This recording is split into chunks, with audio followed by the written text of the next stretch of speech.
Good morning and praise the Lord. I hope you all are doing good by God's grace. This morning we will continue our study from Acts chapter 13. Here we can see that as Paul was in his missionary journey, he contributed to the massive spread of the gospel.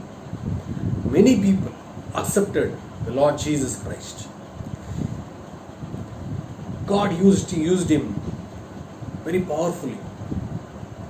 Still, we can see that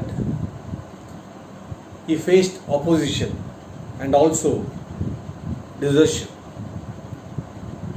abandonment. Opposition was part and parcel of his ministry, and desertion. The desertion by the colleague was a common experience for Paul. It is very hard to accept when the colleague is forsaking the partner.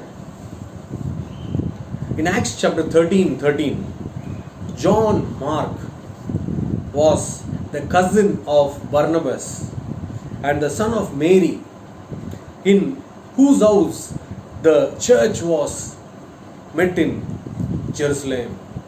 I like to read that verse.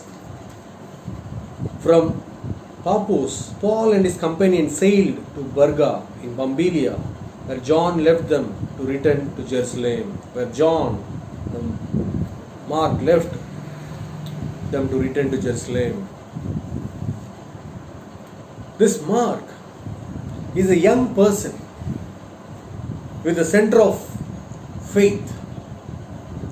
He was a faithful man and a helper. But he turned and went home during one of the mission trip. We don't know the exact reason why he went home. The reason for the desertion, probably because of the dangerous path that was involved where Antioch stood, or had his own doubts about preaching the gospel to the Gentiles.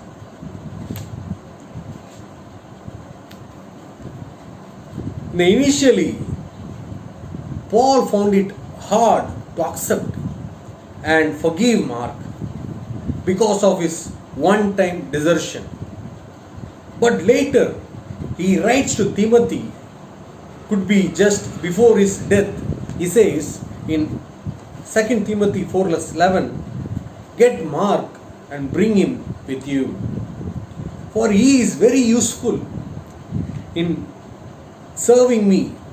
We can see that in 2 Timothy 4:11. He is very useful in serving me. He is the one who forsaken, abandoned and went to Jerusalem. But Paul is saying, he is very useful to me. Fosdick in his writing says, no man need stay the way he is. No man need stay the way he is.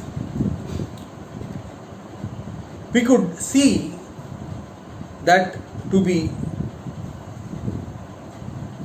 the Mark, being a deserter, once became the writer of the gospel. How wonderful. Once he was a deserter but became the writer of a gospel, and also was a person who was wanted to be beside with Paul in the end.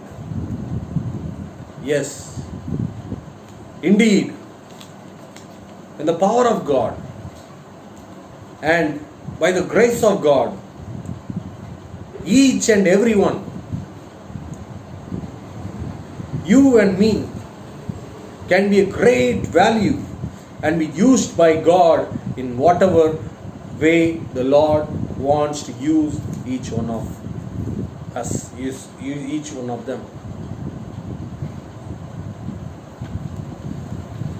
This morning I like to say,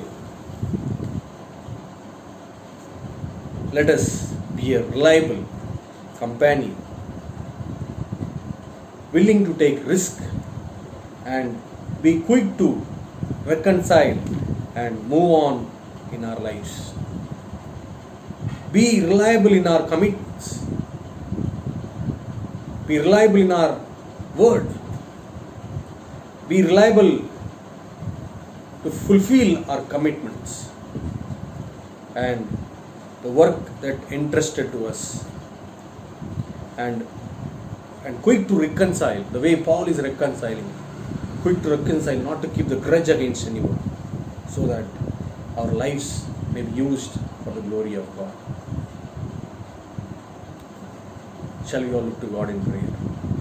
Father, this morning we pray, O Lord, help us to be the people who will be reliable companion, O Lord. Help us to be reliable in our work, O Lord Jesus, in our church ministry.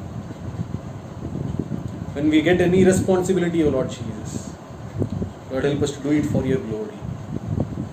And also, Lord, help us to reconcile with others, not to keep any grudge against anyone, O Lord. And Lord, give it ourselves to you, so that we will be used by you for your glory. We commit all of us into your hands.